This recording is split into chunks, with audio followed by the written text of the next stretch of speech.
make it fast. It hurts down there. I'll make it quick. Make it stop. It itches down there. The giant mail order. Bride begged, but what the lonely rancher did slowly made her fall in love with every touch. Make it stop. It itches down there, the giant mail order bride begged, her hands desperately gripping the lonely rancher's vest as she towered over him in the golden afternoon light. Lydia Morrison, standing 6'4" in her cream wedding dress, looked down at Ethan Cole with tears streaming down her face. This man she'd just met was 9 inches shorter, but he was her only hope.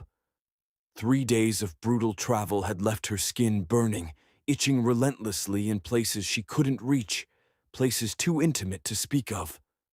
But what the lonely rancher did next shocked her. His calloused hands moved to her waist, pulling her closer instead of pushing her away. "I'll make it stop," he whispered, his touch gentle as he guided her trembling frame toward him. She gasped, her fingers tightening on his vest as his hands began to move slowly, carefully, promising relief in ways that made her heart race. Every touch sent shivers through her towering body, not from pain, but from something she'd never felt before. The giant mail order bride was falling, and she couldn't make it stop. But what exactly was the lonely rancher doing slowly that turned her desperate begging into breathless surrender? And why did every touch make her fall deeper in love when they were still strangers? The stagecoach had arrived 30 minutes earlier, dust still hanging in the Montana air like a copper veil. Lydia had stepped down from that coach expecting rejection. She always did. At 6'4", she'd learned that men didn't want women who towered over them. Men wanted delicate flowers they could protect, women who made them feel strong and capable. Not her. Never her. But Ethan Cole hadn't stepped back when she'd emerged. He hadn't laughed or frowned or made excuses. He'd simply removed his hat, looked up at her with hazel eyes that held more sadness than judgment, and said, "Welcome home, Lydia." Those 2 words had cracked something inside her chest. Home.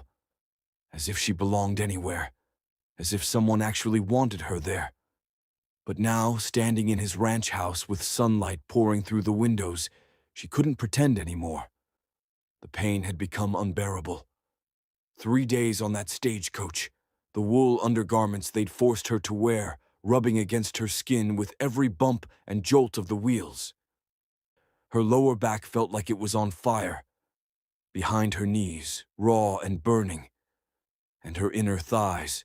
She couldn't even think about it without wincing. She'd tried to hide it, tried to be strong, tried to be the capable mail-order bride who didn't complain. But when Ethan had asked if she was all right, when he'd noticed her shifting her weight and unconsciously scratching, the dam had broken. "I can't reach it," she whispered now, shame coloring her cheeks crimson. "The corset, the dress, I can't." Her voice broke. Here she was, a stranger in this man's home, about to ask him to touch her in ways that were completely improper. They weren't even married yet. The circuit preacher wouldn't arrive until Sunday. But the burning, the itching, it was driving her mad. Ethan's hands remained steady on her waist, his touch firm but gentle. "Look at me," he said quietly. Lydia forced herself to meet his eyes, bending down slightly so she could see his face clearly. What she saw there surprised her. No disgust, no impatience, just genuine concern, and something else, something that looked almost like tenderness. "You're in pain," he continued. "Real pain, and I have something that can help. My late wife Sarah used to make a salve, calendula and chamomile. It works wonders on skin irritation. But you're going to need help applying it, aren't you?" The mention of his late wife sent a pang through Lydia's chest. She'd been told in the letters that Ethan was a widower, that he'd lost his wife 3 years ago. But hearing him speak of her now, hearing the grief still present in his voice, reminded Lydia that this man knew loss. He knew what it meant to care for someone. "I don't know you," she breathed. "You're a stranger. It's improper." "It is," Ethan agreed. "But so is letting you suffer when I can help." His thumbs moved in small circles on her waist, a gesture so unconsciously soothing that Lydia felt some of her tension ease. "Here's what's going to happen. You're going to go into that bedroom and change out of these travel clothes. There's a loose cotton nightdress in the chest. It was Sarah's, but she'd want you to have it. Get out of that corset and those wool things that are torturing you. Then you're going to come back out here. Tell me where it hurts worst, and I'm going to apply the salve. Nothing more, nothing less. Can you trust me enough for that?" Trust. Such a loaded word. Lydia had learned not to trust easily. Life had taught her that people's kindness usually came with conditions, with expectations she could never meet. But standing here, feeling the warmth of Ethan's hands through the fabric of her dress, seeing the earnest concern in his eyes as he looked up at her towering frame, without flinching, she felt something shift inside her. Maybe, just maybe, she could trust this lonely rancher. Just a little. Just enough. "Why are you being so kind to me?" she asked, her voice barely above a whisper. Ethan's expression softened. "Because everyone deserves kindness, especially people who've forgotten what it feels like." He released her waist and stepped back, giving her space. "Go on now. Change into something comfortable. I'll get the salve ready." Lydia moved toward the bedroom on shaking legs, her heart pounding so hard she could hear it in her ears. Behind the closed door, she leaned against the rough wood and tried to steady her breathing. This was insane. She'd known this man for less than an hour, and she was about to let him touch her in the most intimate ways. But the burning, the itching, it was unbearable. And something in his eyes, something in the gentle way he'd held her waist, told her she could trust him. At least with this, at least for now. The cotton nightdress was soft and cool against her inflamed skin when she finally put it on. Just removing the corset and the wool undergarments brought some relief, but not enough. The damage was already done. She looked at herself in the small mirror above the dresser, her dark hair falling loose around her shoulders. Her face pale except for 2 spots of color high on her cheeks, her eyes wide with a mixture of fear and something else. Hope, maybe. The dangerous kind. When Lydia emerged from the bedroom, Ethan was sitting in a wooden chair he'd positioned near the fireplace, the ceramic jar of salve open on the small table beside him. The late afternoon light had deepened to amber, casting everything in warm gold. He looked up as she entered, and for a moment neither of them spoke. She stood there in the simple white nightdress, her height even more pronounced without the bulk of her traveling clothes, her long dark hair cascading over her shoulders like a waterfall. She looked vulnerable and magnificent all at once, and Ethan felt his breath catch in his throat. "Come here," he said gently, gesturing to the space in front of his chair. "We'll start with your back." Lydia moved forward slowly, each step deliberate, and Ethan could see she was trembling. Not from cold, the ranch house was warm from the afternoon sun, but from the vulnerability of the moment. When she stopped in front of him, he had to tilt his head back to meet her eyes. The height difference was dramatic, almost comical, but Ethan didn't feel diminished by it. If anything, he felt protective. This woman who could physically overpower him with ease was shaking like a leaf, terrified of being touched. "Turn around," he instructed softly, "and tell me where it hurts worst." Lydia turned, presenting her back to him, and Ethan could see her shoulders were rigid with tension. "My lower back," she said, her voice tight. It's the worst there, and down my legs, behind my knees, and—" She couldn't finish, the embarrassment too much. "Your inner thighs," Ethan supplied matter-of-factly, keeping his tone clinical. "The friction points, That makes sense given the constant movement of the stagecoach. He stood, moving closer, and placed one hand lightly on her shoulder. She jumped at the contact. "Lydia, I need you to breathe. I'm going to lift the back of your nightdress just to your waist so I can see the damage. Is that all right?" She nodded, not trusting her voice. Ethan lifted the cotton fabric slowly, respectfully, and what he saw made him wince. The skin across her lower back was angry red, inflamed and irritated. In some places it looked almost raw, as if she'd been whipped. "Oh, Lydia," he said softly. "You've been carrying this pain for days." "There was nowhere private on the stage," she whispered. "Two other passengers, both men. I just had to endure it." "You shouldn't have had to endure anything," Ethan said firmly. He dipped his fingers into the salve, the scent of calendula and chamomile filling the air. "This is going to sting at first, but then it'll start to cool the inflammation. Ready?" "Yes." The first touch of his fingers on her inflamed skin made Lydia gasp, her hands clenching into fists at her sides. It did sting, sharp and sudden, but Ethan's touch was so gentle, so careful, that the sting quickly gave way to something else. A cooling sensation, a soothing relief.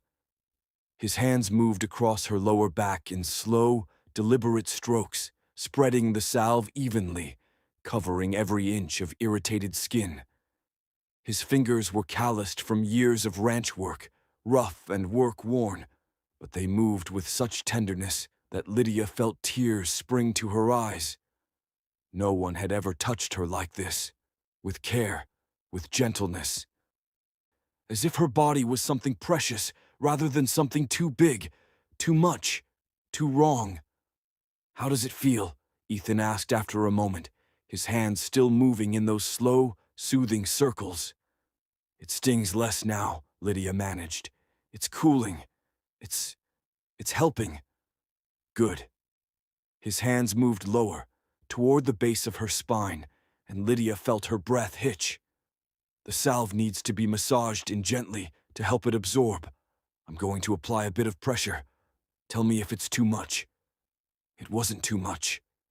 If anything, the gentle massage was releasing tension Lydia hadn't even realized she was carrying. Her shoulders began to relax, her breathing deepened, and for the first time in 3 days, the burning pain started to truly ease. But something else was happening too, something she hadn't expected. With each careful touch of Ethan's hands, with each moment of relief he provided, Lydia felt something warm and unfamiliar blooming in her chest. Gratitude, yes, but more than that. Connection, trust, the beginnings of something that terrified her. "You said it goes down your legs too," Ethan said quietly. "Behind your knees." "Yes," Lydia breathed. "All right. I'm going to lower the nightdress and work on your legs. Sit on the edge of the table here. That way you're higher up and I can reach without you having to stand for so long." Lydia moved to the sturdy wooden table, settling on its edge, and Ethan knelt before her. The position put them at a more equal height, though she was still taller. He looked up at her, his hazel eyes meeting her blue ones, and said, "You're doing great, Lydia. I know this isn't easy." "You're making it easier," she whispered. Ethan smiled, a real smile that reached his eyes and transformed his whole face. Then he turned his attention to her legs, gently lifting the hem of the nightdress to expose her calves. The skin behind her knees was just as inflamed as her back, and he applied the salve with the same careful attention, the same gentle pressure. Lydia watched him work, mesmerized by the concentration on his face, the way his brow furrowed slightly as he made sure to cover every bit of irritated skin. "You have strong legs," Ethan observed, his voice quiet and conversational. "From walking, I'd guess, carrying heavy things." "I worked in a lumber mill back in Minnesota," Lydia said, surprised to find herself volunteering information. "After my father died, and left us with nothing. They needed someone who could lift heavy loads. My height, it was actually useful there. I bet it was. Ethan's hands moved higher, to her thighs, and Lydia felt her muscles tense automatically. Almost done, he murmured. Just the inner thighs now. I'll be as quick as I can. This was the most intimate part, the part Lydia had been dreading. But Ethan's touch remained clinical, professional, his movements efficient as he applied the salve to the raw, burning skin of her inner thighs. He didn't linger, didn't make it anything more than medical care, and somehow that very restraint, that respectfulness, touched Lydia more deeply than anything else could have. When he finally finished and lowered her nightdress, stepping back to give her space, Lydia found she couldn't speak. Tears were streaming down her face. But they weren't tears of pain. They were tears of something else entirely.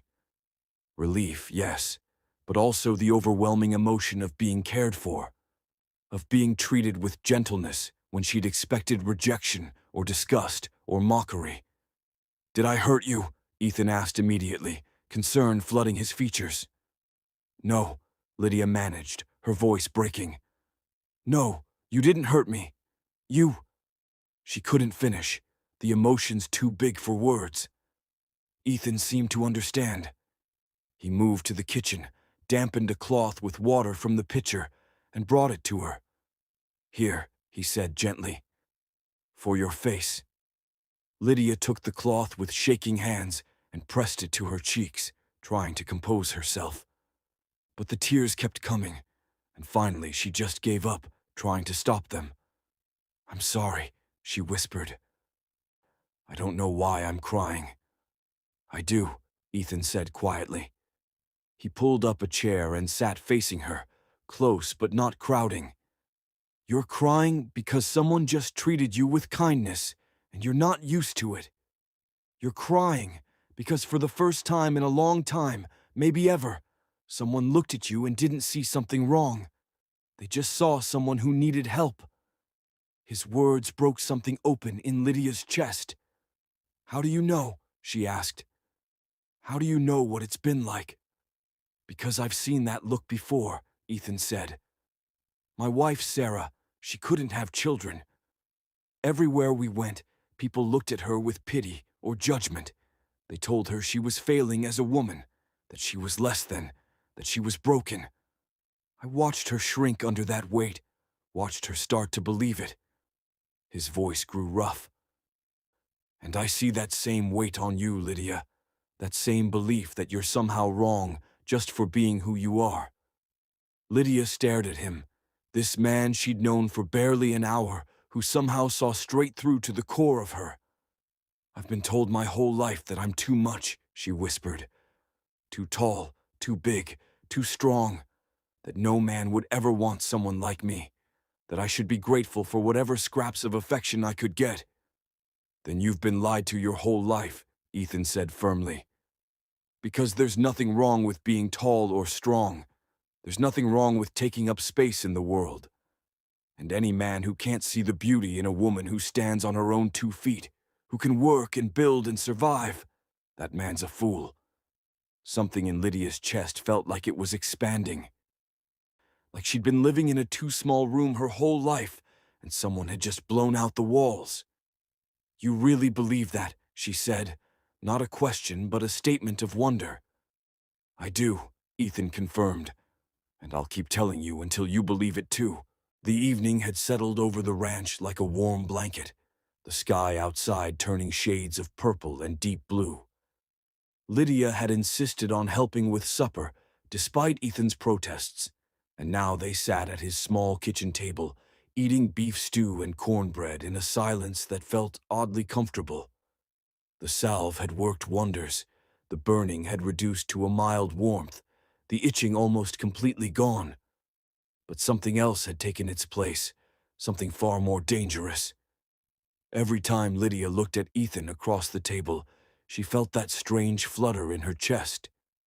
Every time their eyes met, she remembered the gentleness of his hands on her skin. "Tell me about your family," Ethan said, breaking the silence.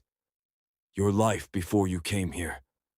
Lydia set down her spoon, considering how much to share.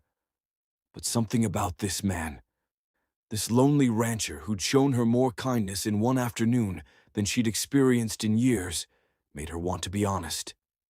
My father was a blacksmith in Norway, she began. A big man, strong as an ox. He loved that I inherited his size. He used to say I was his greatest creation. Her voice softened with memory. When I was 12, my mother died. It was just Papa and me after that. He taught me the forge, taught me to work metal and wood. He never made me feel like I was wrong for being tall. He sounds like a good man, Ethan said.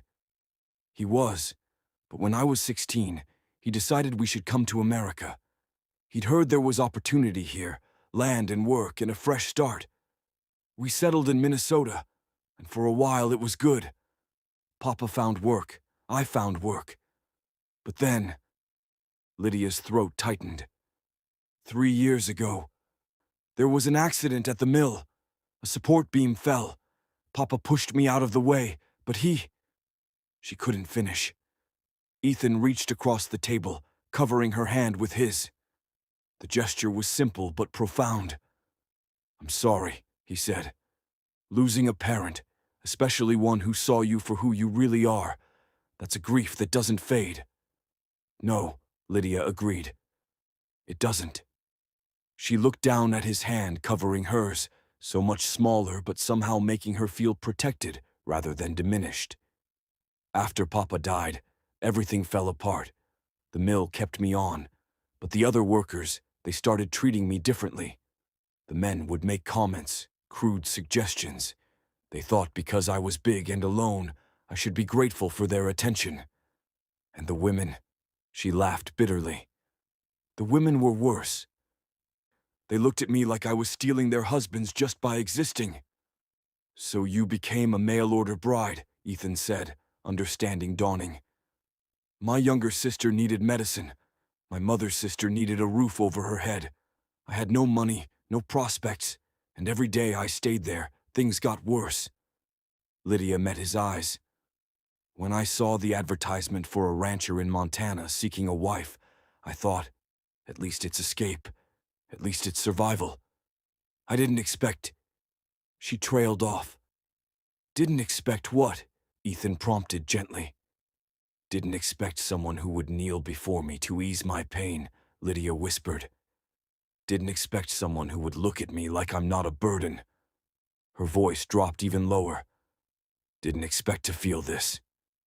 Feel what? Ethan asked, though something in his eyes said he already knew. Like I'm falling, Lydia breathed. After just hours, like every gentle touch of your hands didn't just heal my skin, it healed something deeper, something I didn't even know was broken. She pulled her hand back, fear suddenly flooding through her. That's crazy, isn't it? To feel this way so fast. You must think I think you're someone who's been starving, Ethan interrupted. And when you've been starving long enough, you recognize nourishment when you finally find it. He stood, moving around the table until he was standing beside her chair. Lydia, look at me. She did, tilting her head up to meet his gaze, and what she saw there made her breath stop. His eyes held the same wonder, the same fear, the same impossible hope that she felt. I'm falling too, Ethan said quietly. I thought that part of me died with Sarah. I thought I'd spend the rest of my life going through motions, working the ranch, existing but not living. But then you stepped off that stagecoach, and something in me woke up. He reached out slowly, giving her time to pull away, and cupped her face in his hand. His palm was rough, but warm against her cheek. When I touched you today, trying to help with your pain, I felt alive again. I felt like maybe, just maybe, there was still something worth building. Someone worth knowing. Someone worth loving, Lydia finished, the word barely audible. Yes, Ethan said simply. The words hung in the air between them, heavy with possibility and fear. Lydia's heart hammered against her ribs as she stared up at Ethan, his hand still cupping her cheek with such tenderness it made her want to weep. "I don't know how to do this," she whispered. "I don't know how to trust that this is real, that you won't wake up tomorrow and realize you made a mistake bringing me here." "Then I'll remind you," Ethan said firmly. "Every single day if I have to. I'll remind you with words and actions and every touch until you believe it."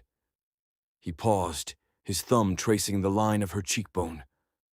"Lydia Morrison, you're not a mistake. You are not too much. You are exactly what I need, exactly what this ranch needs, exactly what my heart needs even though I didn't know it until today." A tear slipped down Lydia's cheek, catching on his thumb. "How can you be so sure?" "Because I know what love looks like," Ethan said. "I loved Sarah for 10 years, through sickness and health, through joy and sorrow. I know love doesn't fade just because someone gets used to someone else. It grows deeper. And I know that what I'm feeling right now, after just hours with you, is the beginning of something real." He leaned closer, and Lydia's breath caught. "I want to kiss you. May I?" Lydia's answer was to lean down, closing the distance between them. Their lips met in a kiss that was gentle and sweet and filled with promise. A kiss between two wounded people who'd found, against all impossible odds, exactly what they needed in each other.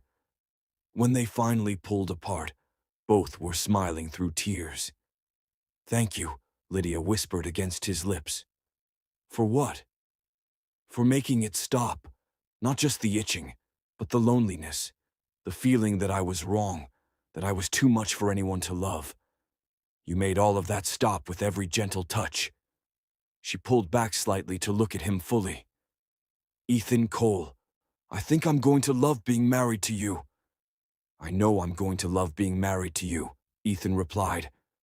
He stepped back, his hand sliding from her face down to catch her hand. "Now you need rest. Tomorrow we start building our life together. But tonight, you sleep.